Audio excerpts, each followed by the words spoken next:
பொங்கலிலே அனைத்து மக்களும் சந்தோஷமடைய வேண்டும் என்பதற்காக இலவசமாக வேட்டி சேலை வழங்குகிற திட்டத்தை தொடங்கி வைத்தவர் புரட்சித் தலைவர் எம்ஜிஆர்.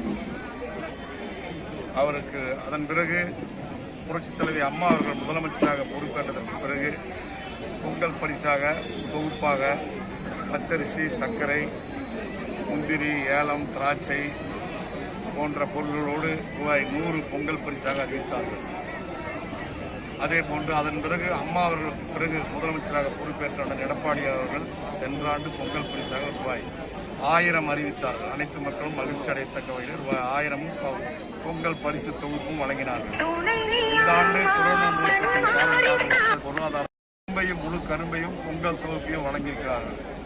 தாய் 8 அடி பாய்ந்தால் குட்டி 16 அடி பாயும் என்று சொல்வார்கள். ஆனால் நம்முடைய முதலமைச்சர் அம்மா வழியிலே அம்மா 100 கொடுத்தார். அதன் பிறகு எடப்பாடியார் சென்ற ஆண்டு 1000 கொடுத்தார்.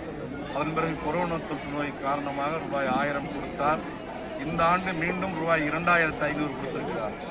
ஆக மொத்தம் இந்த ஓராண்டு காலத்தில் எளிய மக்கள் அனைவருக்கும் 4500 ரூபாய் தமிழக அரசின் சார்பாக நம்முடைய முதலமைச்சர் கொரோனா நோய் தொற்றுக்கும் பொங்கலுக்கும் ஆக சேர்ந்து மொத்தம் 4500 ரூபாயும் பொங்கல் தொகுப்பும் பரிசு தொகுப்பும் வழங்கியிருக்கிறார்கள்.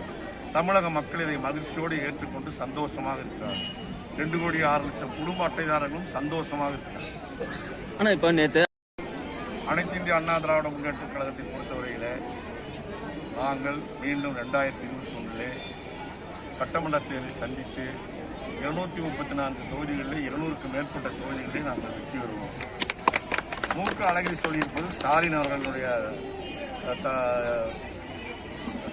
அவர்களை பற்றி அவருடைய கணிப்பை வெளிப்படுத்தியிருக்கிறார். மூக்க அழகிரி என்ன சொல்லியிருக்கார் என்றால், மூக ஸ்டாலின் அவர்களுக்கு அந்த திறமையோ ஆற்றலோ இல்லை, ஒரு முதலமைச்சராக வருகின்ற வாய்ப்பு இல்லை என்கிற ஒரு உண்மையை மூக்க அழகிரி சொல்லியிருக்கிறார்.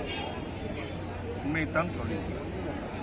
இப்ப அவர் தனி கட்சி ஆரம்பிச்சா திமுகவுக்கு எந்த அளவுக்கு பாதகமா சாதகமானா? திமுக ஒரு பிரிவினர் அவருக்கு பின்னாலே போவதற்கான வாய்ப்பு இருக்கிறது.